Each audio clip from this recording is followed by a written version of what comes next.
Hi, everybody. Um, Welcome to the Writing for Peace Friday Live reading. I'm Carmel Mall, and my co-host is journalist, writer, and teacher Brad Wetzler. Hi, Brad. Hi there. Good to see you all. We're so happy to have with us today R.L. Maizes. Thank you so much for joining us. My pleasure. So I'm just going to start, as we always do, I'm going to just read a short little bio. Some of you have probably already been hearing a lot about R.L. Maizes. She's been in the news a lot. To have you here. R.L. Maizes is the author of the novel Other People's Pets, Celadon Books, Macmillan, and the short story collection We Love Anderson Cooper, Celadon Books. Her stories have aired on National Public Radio and have appeared in Electric Literature's recommended reading. Her essays have been published in the New York Times, the Washington Post, and have aired on NPR. Maizes was born and raised in Queens, New York, and lives in Boulder County, Colorado, with her husband, Steve, and her muses, Ari, is that how you pronounce your cat's name? Ari? A cat who was dropped in the animal shelter's night box like an overdue library book, and Rosie, a dog who spent her first year homeless in South Dakota and thinks Colorado is right balmy. So, love that. So Rachel, I just want to say that I loved both the novel, but one of the things that you talk about that has direct relevance to peace is creating empathy, creative writing. And I was really impressed with your book reading in Boulder before your short story collection. You talked about that quite a bit. And we've talked a little bit about it. In all your stories, I get to know the characters so well that I understand the motivations, and no matter what path they tumble down in surprising ways. And there are times when, you know, I kind of watched the events unfold in horror, but I still had compassion for, you know, not only the victims, but not that they're all bad characters, but the characters that are the perpetrators as well, because you help us to understand your characters so well. Thank you. I wonder if you could just talk a little bit about how, you know, your process in doing that, and then we'll just launch into reading, because we probably should have done that anyways to begin with, but I just had to ask that one question off the bat. Sure, that's fine. So, you know, I've heard a lot of writers say this, and I certainly think this is true, that as a writer, you really have to love all of your characters. Mm-hmm. It's also true that you have to understand them, but I think you have to love them too, and really try to understand what makes them tick, and see, you know, there's nobody in the world who's just all good or all bad, or very few people. Maybe there's a few, but very few. And so I think the trick is to write, if you can, a well-rounded character, and to love those aspects of the character that are lovable, even if on balance they're maybe not so lovable or not somebody you'd really want to spend an afternoon with. And in the book Other People's Pets, I decided I was going to write about burglars. And I knew that was going to be a challenge because, you know, the daughter, people won't have read it yet. So, you know, it's about a girl who, a young woman who was brought up by her father to be a burglar. And she's also an animal empath. And so this deciding, and she helps him burgle houses. She's raised to do it. And so in deciding to write about burglars, I knew there would be a challenge to make these characters sympathetic. To allow the reader to have empathy for them and to want to follow them.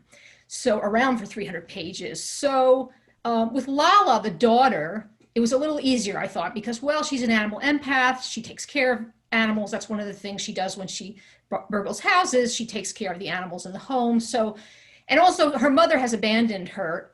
So that's going to make us sympathize with her. Plus, even though the story is mostly about Lala as an adult, but and the decisions she makes to leave veterinary school and to return to burgling homes in order to pay her father's legal fees. And the fact that she does this, it comes out of so much love for her father that, again, even though we don't like necessarily that she's a burglar, we are going to see that it comes from a place of love. And so it was going to be easier for people to want to follow her as a character and sympathize with her, for her to be a sympathetic character. With the father, it was a little more tricky. The father's name is Zev, and so it's trickier because he has taught her to be a burglar. So that's a little more complicated. And, and he's the adult, at least when she's a child, he's the adult in the situation. So, but at the same time, it's also clear, I hope, in the book, my intention was to make it very clear almost on every page how much he loves her, even though he makes a lot of mistakes, that he really loves her. And that relationship in some ways was going to make the reader care more about him. Also, in order, again, to solve this problem of how were we going to feel sympathy for this burglar character, I included his backstory.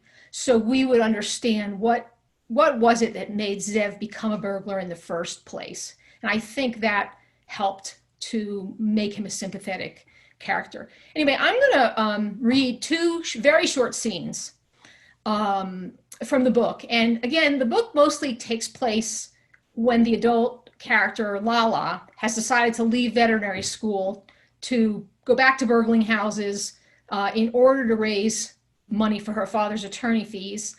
And she justifies it by taking care of animals in the homes that she robs. But these two scenes are actually flashbacks. And the reason I'm going to read these two scenes are, the first one is from, they're the scenes describing the same events. But the first scene is from the point of view of Lala when she's a child. And the second one is from the point of view of her mother, around those same events. And the mother did eventually abandon the family. But I thought it was important enough, again, in terms of understanding characters, to be in her head a little bit. And so that's why I wrote that second scene. So the first scene is the beginning of the book, and it's the prologue.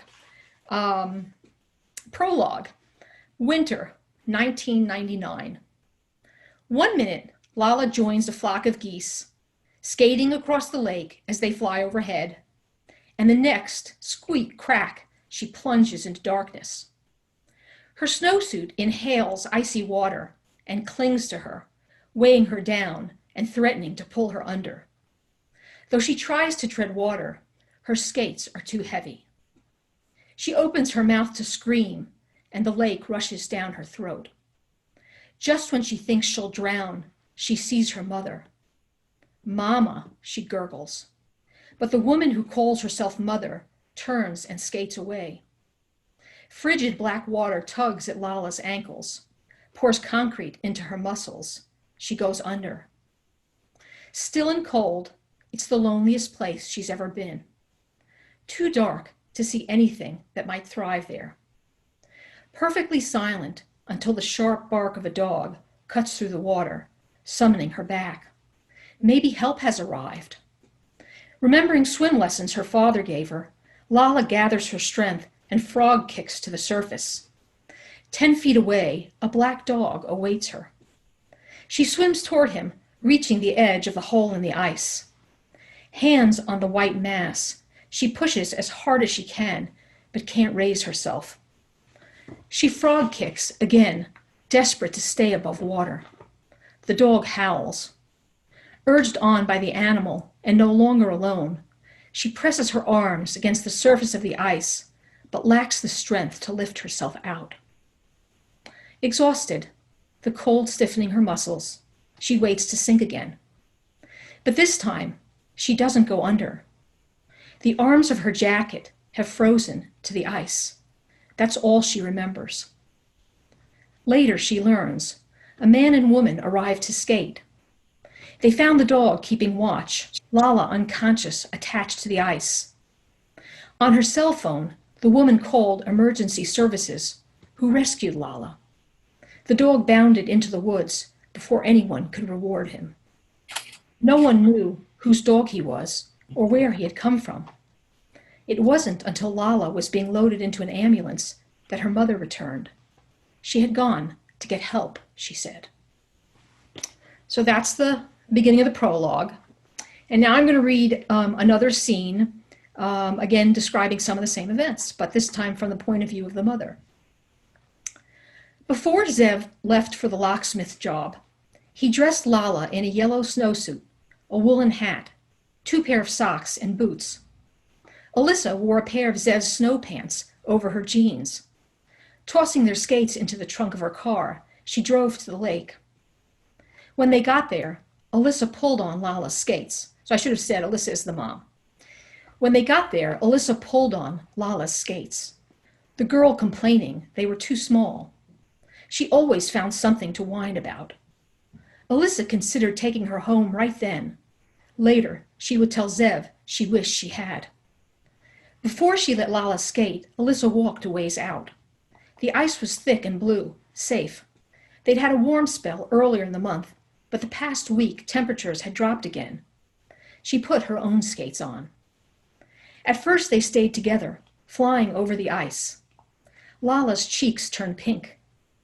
The cold air sharpened Alyssa's senses. Zev was right. She ought to spend more time with Lala. She could take her on other outings, to the zoo or a farm. While Alyssa imagined feeding straw to a baby goat, the animal's lips tickling her palm, Lala skated away. By the time Alyssa petted the pigs and cows, Lala was at the far end of the lake.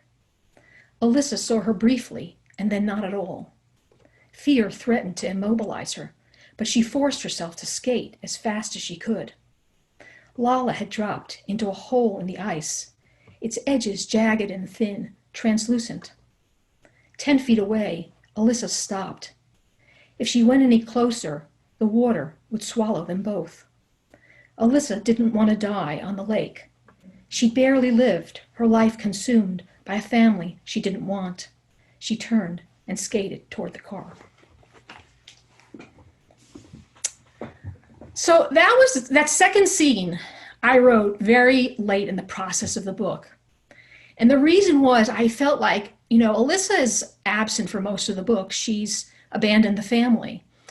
And, but I began to feel like I wasn't giving her a say at all, that we were talking almost about her a lot, but we weren't hearing from her, and that it was necessary, at least a little bit, to hear from her. So that's why I wrote that second scene.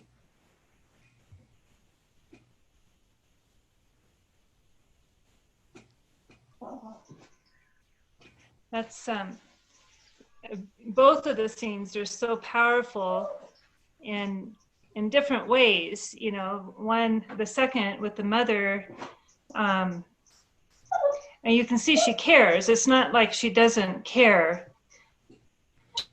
She's torn between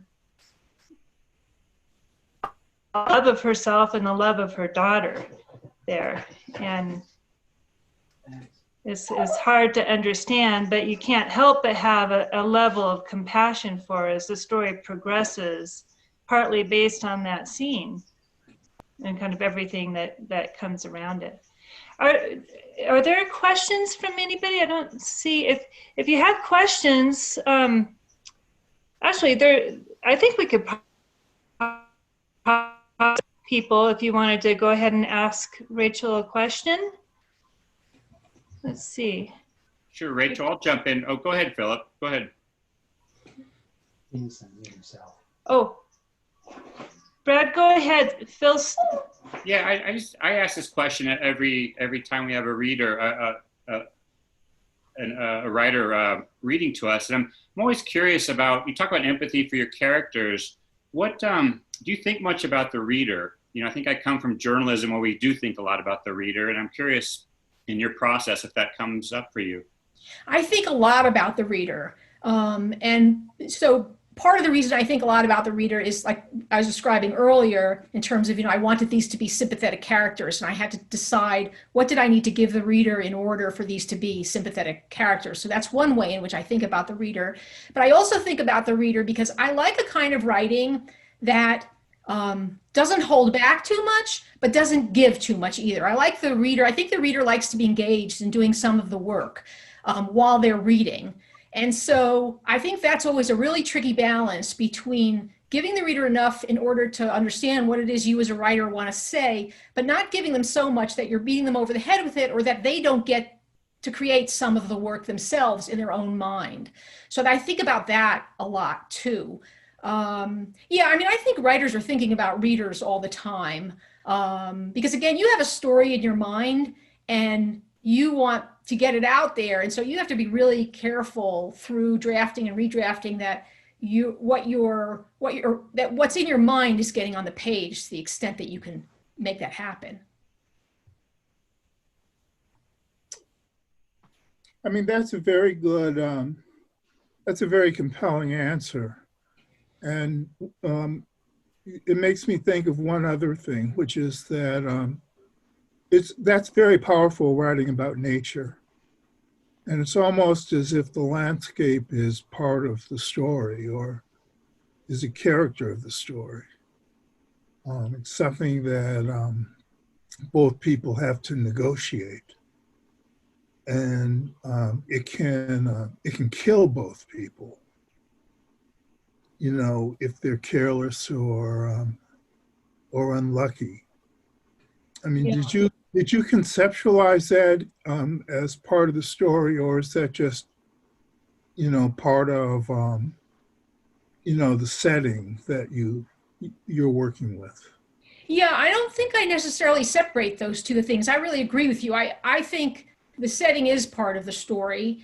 And certainly because this story is set largely in Colorado, and because this initial scene with ice and cold is posing such a hazard to Lala, the main character. But this theme of kind of ice and snow and cold really follows through the book. And also and other items of nature too. And of course, all the animals are part of nature too. You know, she's an animal empath, and so she's very much part of the natural world in her ability to sense what animals physically are feeling and to feel physically what they're feeling. So if an animal has, you know, an arthritis, she's going to feel it in her bones. You know, if an animal's thirsty or hungry, she's going to feel it. So that puts her very much in nature too. Rachel, I didn't have a question, but I wanted to tell you congratulations. It's a beautiful book. And well, maybe, I guess I wondered if you wanted to speak to how it's been to have a book come out. It's such a unique, light book, and it's, you know, it stays in my mind just because of the premise, but it's definitely coming out during a heavy, dark time. And if you could talk about that energy. Sure. So this is an odd time to have a book come out. It's certainly not what I expected when I was writing the book or when the book got accepted for publication. And so it's been a little hard because here we are, we're a little bit separated. You know, we're not in the same room as we might have been if this was not occurring during a pandemic. And that would have been lovely, because there's something very lovely about the energy of writers gathering in a room and writers and readers gathering in a room.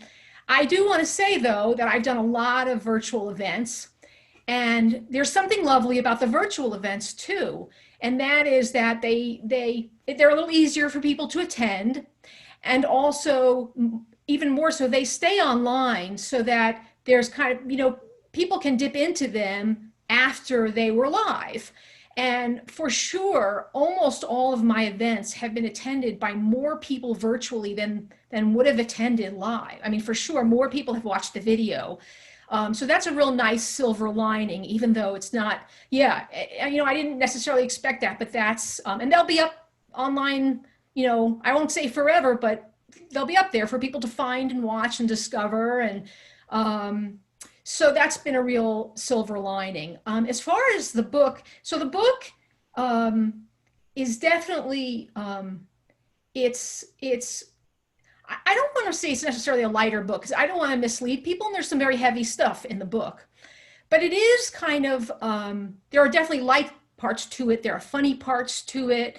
While I hope the characters are well developed, it's also a plot-driven book. So it can provide really nice distraction right now for people from some of the really very hard things, yeah, that are going on. And I'm so thrilled to be able to provide that, honestly. And I say that because as a reader, I am so benefiting from all the books that I'm really reading right now that are taking me away from reality sometimes, just as a break. I mean, I think we all need to engage with reality and politics and all of that right now. It's very important, but also I think we need to take breaks or we'll just get so exhausted that we can't really be effective. So, you know, I mean, I just read The Vanishing Half by Britt Bennett. And while that is not it's not as, my book is certainly lighter than that, because it deals with racism and it deals with, but it is a plot-driven book, very much so. And I loved also getting to escape into that book. I read a really funny book called Separation Anxiety, and the cover of that book is a woman holding a dog and a baby Bjorn. And it's this hilarious book about this woman who is so anxious about her marital problems that she literally takes the dog into her baby Bjorn as her baby to soothe herself. And she goes around everywhere petting her dog and her baby Bjorn. And I appreciated that it was funny, and I appreciated getting lost in it. So I hope my book is providing some distraction for people.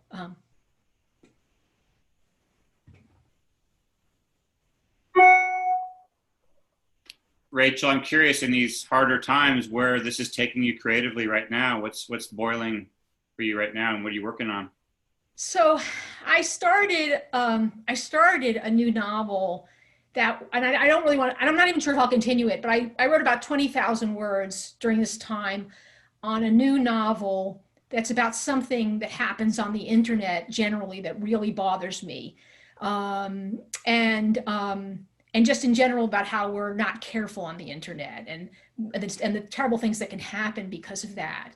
And so I started that, and, you know, and I wrestled with it. I do think it's harder to be creative right now. There's just, I think, for me, to be creative, it's better to be in a calm, happy frame of mind. And I'm not necessarily in a calm, happy frame of mind these days. But I still try, because I think it's good to keep working the muscle if you can.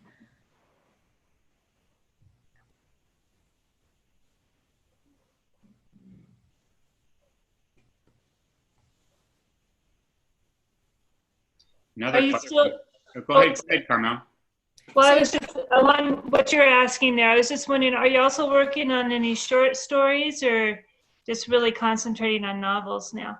So I have ideas for short stories, and I have ideas. I've been writing essays too, and I have ideas for essays. And I tend to email the idea to myself so that then when I'm ready to find a project to work on, I can just Google, you know, essay idea, rather on my search my emails for essay idea and all the ideas, and I'll come up, and then I'll see which one resonates. So I actually, I just wrote an essay called Help, My Dog is an Extrovert. And so I'm trying to sell that right now. And I have been writing down ideas for short stories, but I haven't been actively working on short stories.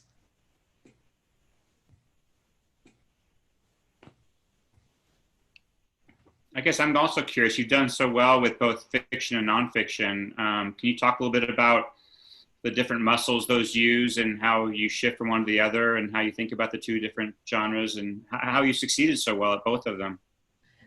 Thank you. So I do find, I think nonfiction definitely works a different part of my brain than fiction. Because for me, the process of nonfiction, if I'm writing an essay about something, is to write about what happened and then try to extract the meaning from that. Whereas when I write fiction, I'm really just following characters around. Ultimately, many drafts in, I start to understand what the meaning is of the story. And then, you know, so I discover the themes ultimately, and then I can try to beef them up a little bit. But those are very different. You know, one is really character-centered for me, fiction is.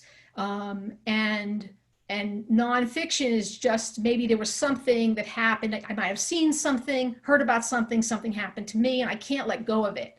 It just continues to have an importance to me, and then I might want to write about what happened, and then again extract the meaning, try to understand what meaning it has, and that usually helps me deal with it.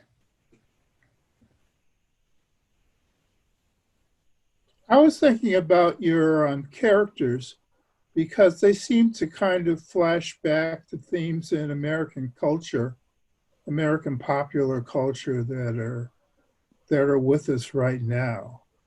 I mean, we're seeing criminals who seem to be congenial to a lot of people. And we're seeing really complicated psychologies that really test our moral judgment.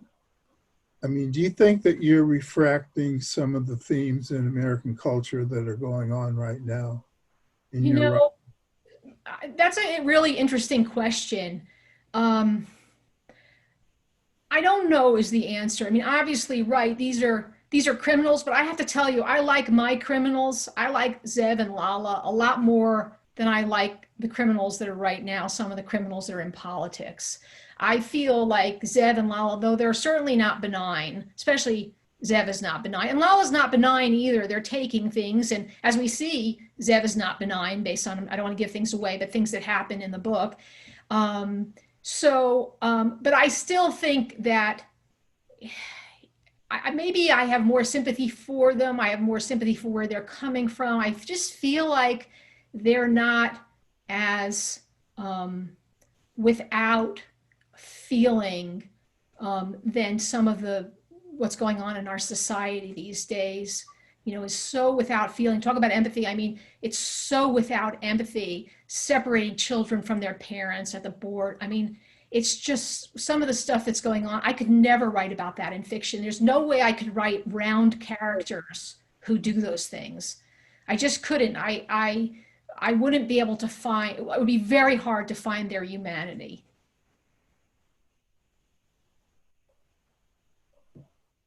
Is that the kind of line that you're drawing with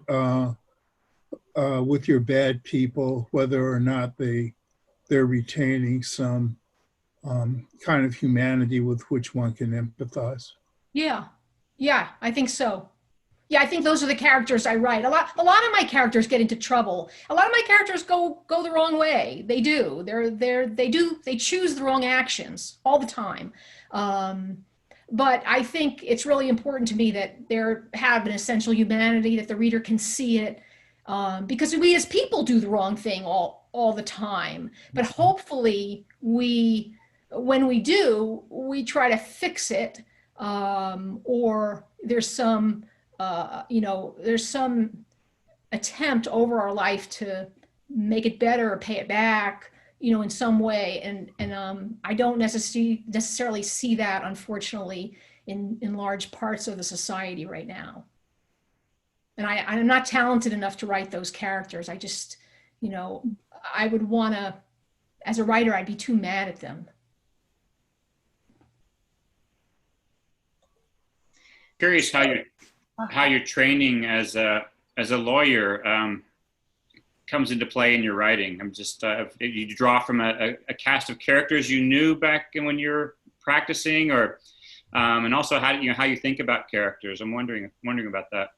Yeah, so I never write. I know there are lawyers who do write about their experiences in the law. I never write about my experiences in the law. The reason I don't is because as a lawyer, you have a responsibility of confidentiality, and I just don't trust myself to walk that line. I think there are lawyers who try to walk the line. They try to change things enough so that nothing's recognizable, but I just don't trust myself, so I don't write about my time in the law. I do write about things that I see and hear all the time, but not that I saw or heard in my law office or with my clients. So, as a lawyer, you write all the time. That's really, you're constantly, I was, whether it was wills and trusts, whether it was documents explaining things to clients. For a long time, I wrote briefs, and memos for other lawyers. And those are that's storytelling, especially because most of those go to a judge. So the briefs and the memos. So you want to tell a story. You want to humanize them. You want to have. So I think that was good training for just storytelling. I mean, it's argument. It's trying to convince. It's a little different. It's a little more left brain, right? But it's still writing.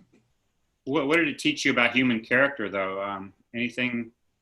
Oh, well, I mean, you see people sometimes at their best in your law office, and you see them sometimes at their worst. So you're definitely constantly taking lessons about human nature from it. But I think you can get those lessons everywhere, right? You can get them in an interaction in the supermarket for sure. These days, definitely, but always. And you can get them, in a doctor's office, and you can get them, with your siblings if you have them, and you can get them with your parents. I mean, there are lessons about human nature everywhere. How important is the kind of moral judgment that you're calling for from your reader? I was thinking about the earlier question about the reader, and he seems to be in a position where he has to sort things out. Yeah. How much is, I'm sorry. No, go ahead.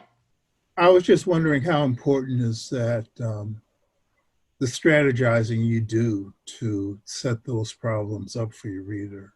Yeah, I mean, I knew in this situation that the writer was gonna, the reader was gonna supply a certain moral judgment on the actions that the characters are taking. I knew that, and then that was fine. They should, that's we want that in a society. But then I also trusted the reader that they would not limit themselves to that, but they would also be able to read about these characters and appreciate other aspects. They wouldn't be that they could see the complexity of the characters. And I will say that that's not always the case. And I know that because I read my Goodreads reviews. So I know that's not always the case. Like, some readers are just too annoyed, and more power to them. Every reader gets to decide for themselves how they feel about the book.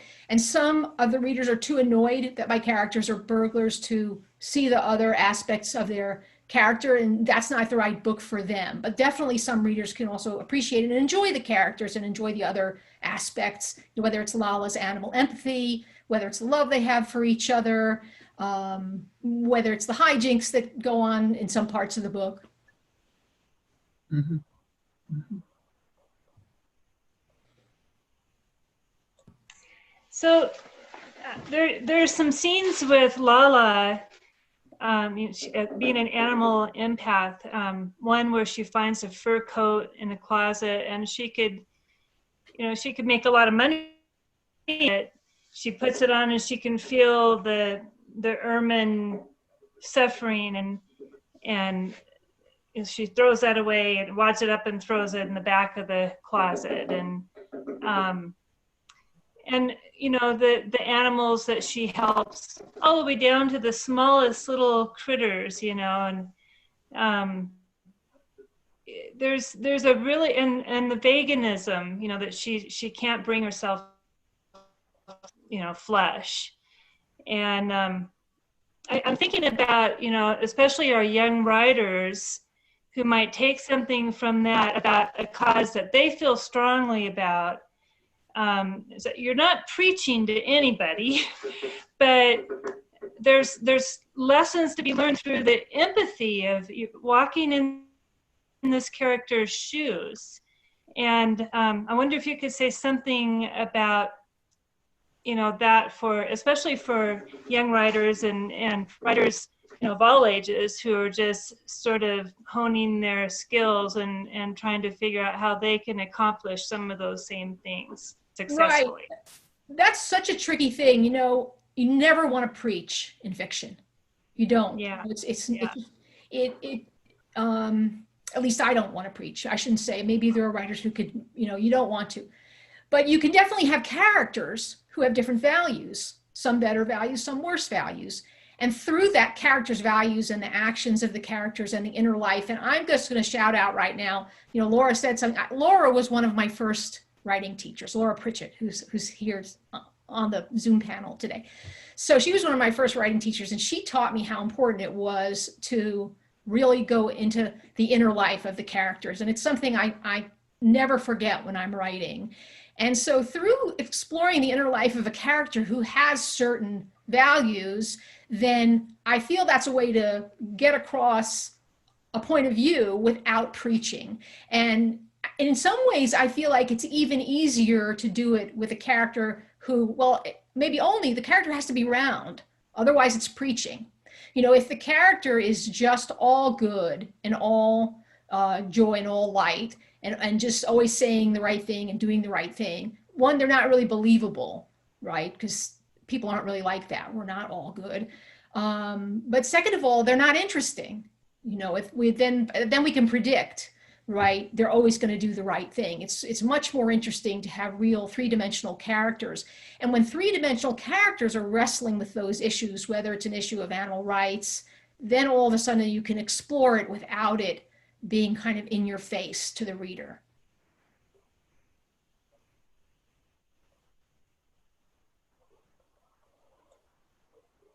Thank you. Yeah, that's a line, but there's not a single moment in there that I felt like I was being preached to, but I found myself really enjoying her journey through that, you know. So, Wonderful. are there other questions?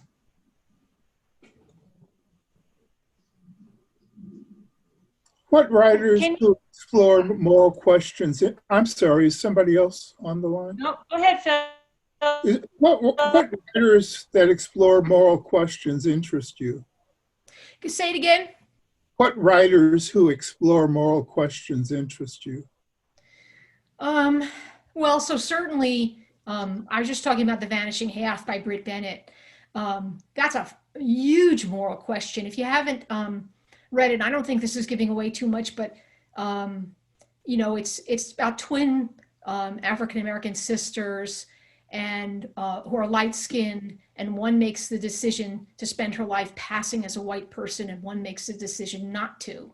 And so those decisions and the moral complexity of those decisions, and also the society that would create a situation where anyone would have to wrestle with that idea to begin with, are dealt with in that book.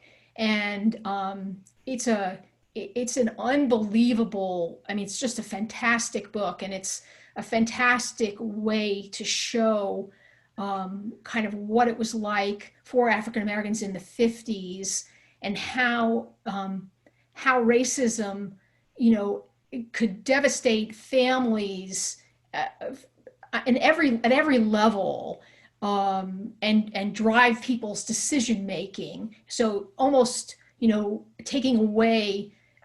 It's clear in the book that they both are making choices, and yet they're making choices under such constraints that you see how much of their freedom is stolen.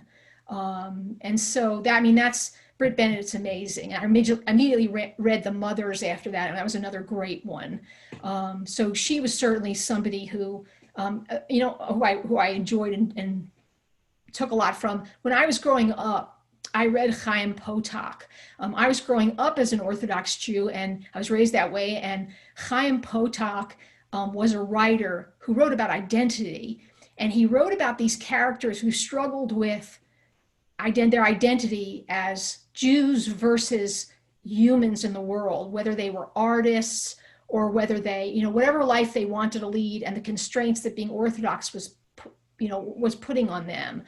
And those really influenced me a lot in terms of writing about, first my own search for my own identity, but then also writing characters who are kind of searching for identity, and figure out where do they belong and where do they fit.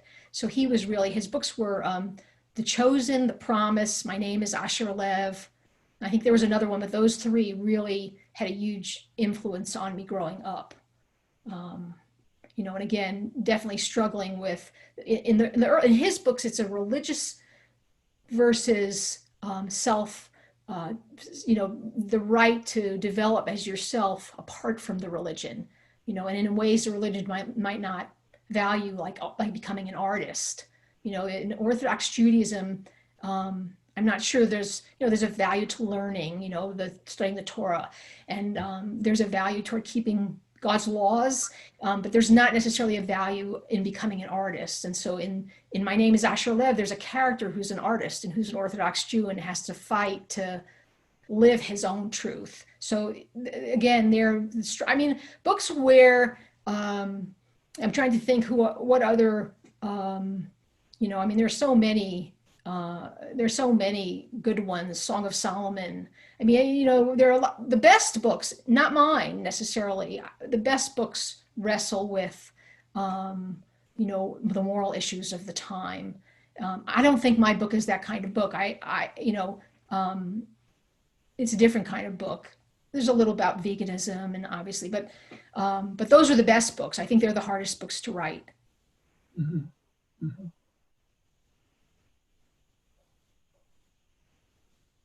Could you talk a little bit about how this book came to be? I'm always curious, you know, if writers start with a situation or a feeling or a theme. Just maybe speak about that. The book started with the relationship of a father and a daughter. I knew I wanted to write about a father-daughter. And when I was growing up, my house was burglarized numerous times.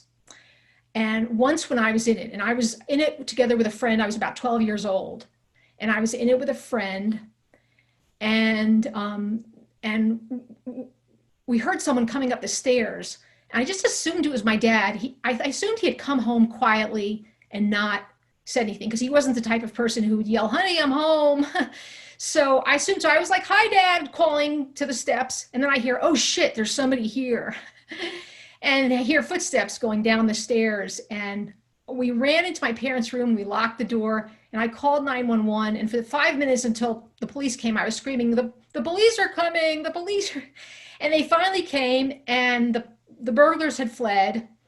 But I think that experience and just the house having been burglarized numerous times, I was probably a little bit traumatized by it. And so I decided I would write about it. Now, I could have written about the victim. I was a victim of a burglary, so I could have written about that. But I just thought it would be so much more challenging and interesting to write about burglars as characters, and how would we, you know, so that was part of it. Now, the other part, obviously, she's an animal empath. And I knew I was going to write about a character who loved animals. I didn't know immediately that she was an empath. I was actually writing when I discovered that on the page. And I was so thrilled when I discovered it, because I thought, boy, this is going to be such a, you know, it's going to be such a great exercise in imagination to try to imagine what moving through the world is like for her, if she can feel both the pain and the joy of animals.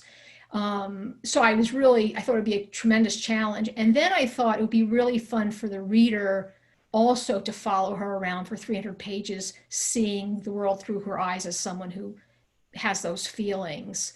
So those were really the two things that came together. I always think it's fun to put together two really disparate ideas and just see what happens in the chemistry. And so here we had this, I wanted to write about burglars, I wanted to write about an animal empath, I wanted to write about a father-daughter relationship, and I just kept writing until I had a book.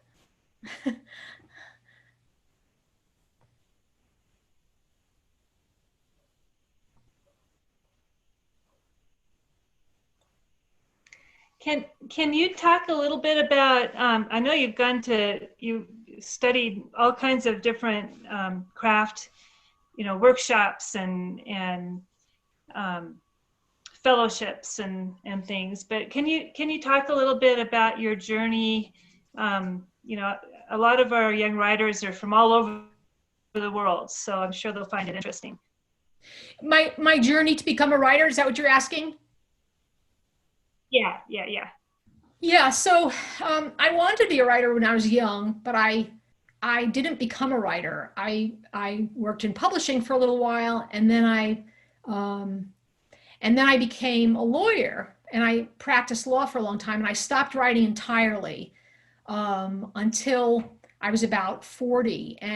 But I always had in the back of my mind, oh, I'll do it. I'll do it tomorrow. I'll do it tomorrow. And when I was 39, my mom passed away suddenly. And it was one of the biggest losses I've suffered. I was very close to her. She was hit by a bus, so it was like completely sudden. And so it was this terrible, awful loss that took me a number of years to recover from. But if I gained anything from it, it was that I learned you can't say tomorrow, that you don't know that you have a tomorrow. You can't just assume I'll do it when I'm retired. You can't just, if there's something you want to do, and I don't care what it is, it doesn't have to be writing, but if there's something you want to accomplish, you have to start right. You have to just start. And so it was at that point I started writing after, I'd finished law. I worked for myself as a lawyer, so I'd finish at 4:00. And I'd come home, and I had 2 dogs. I'd walk my dogs, and I was single, and I'd, cook a quick, dinner very quick. And then from probably 6 to 7:30 every single night, I'd write, and I'd write on the weekends. And I took all kinds of classes. I took them at Lighthouse. That's where you and I met, Carmel. And I took them. I worked one-on-one with writers. Laura was one of the first writers I worked, accomplished writers that I worked with one-on-one. And I went to summer workshops like Sewanee and Breadloaf. And I just became I went from not taking it seriously to being really focused on improving my craft every day that I could. And it takes a long time. It takes a lot of serious attention to studying it. And it takes a lot of reading, paying attention to what you're reading, especially if you're reading good stuff. So to seeing how writers are doing it. I'll mention something about that. That scene, that the second scene that I read, that was from Alyssa's point of view. Well, the book really only has 2 points of view. It really only has Lala's point of view and her father Zev's point of view. But I wanted to get into Alyssa's head. So I was like, well, how am I going to do that when she's not a point of view character? In fact, she's almost not in the book at all. She's only got a few scenes in the book.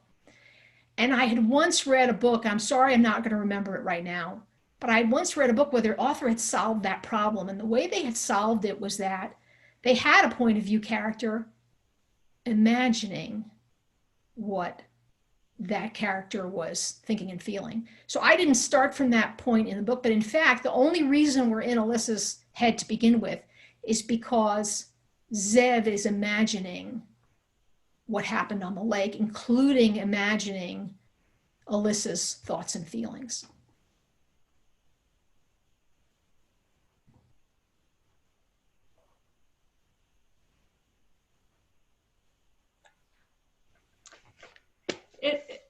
Rachel, would it be asking too much to ask you to read just one more teeny tiny little scene or something? No. So I'm going to pick up from where I stopped, which was the prologue. I'm going to continue a little bit in the prologue. And then I'm going to read a little bit of the first chapter. Okay. So the prologue was in winter 1999 when Lala is 8. And the last line I had read was, she had gone to get help, she said, about Alyssa. And then this next is the last paragraph of the prologue. From under warm covers the next morning, Lala hears a dove coo-coo to its mate. The bird's heart thrums with excitement.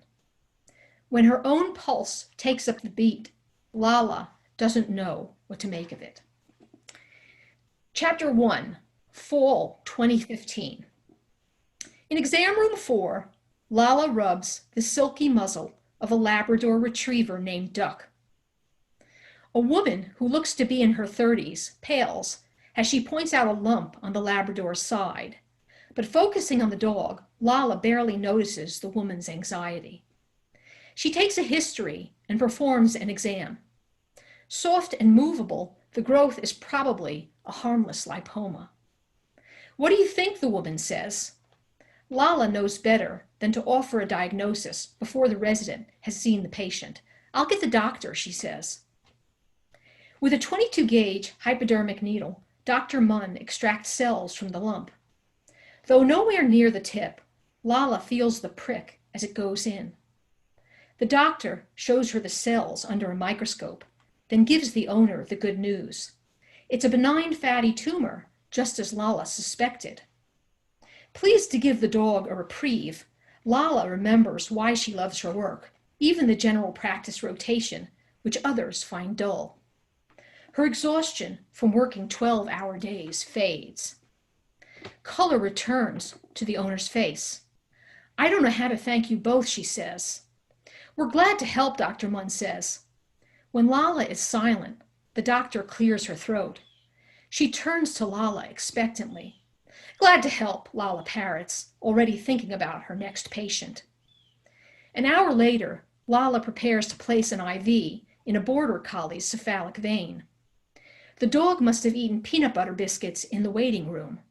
They make Lala's tongue feel sticky and thick. She shaves a spot on the dog's front leg and scrubs the site with alcohol and chlorhexidine before inserting the needle. She can hardly believe in less than a year she'll be graduating and seeing patients of her own.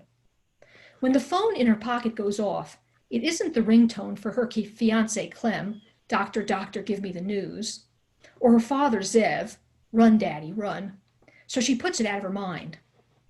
Treating a nervous, aging poodle, Lala scratches the dog's heart and feels a pleasurable ache in her own chest. You're a champ, Gordy, she says, after drawing his blood, but the dog doesn't look at her or otherwise seem to hear. She walks the poodle to the waiting room, where a man in a navy suit reaches for the leash. He never greets me at the door anymore, he says, his voice quavering. He's not a butler, Lala mutters. Excuse me, the man says. Could be his hearing. He is an older dog. In the break room, a tofu and avocado sandwich in one hand, Lala finally taps the phone message. Hearing John O'Bannon's voice, she stops chewing. O'Bannon is an attorney who represented Zev and Lala in a burglary case when she was a teenager. Sorry to tell you this, he says. Your dad was arrested. Bail hearing is tomorrow at 10.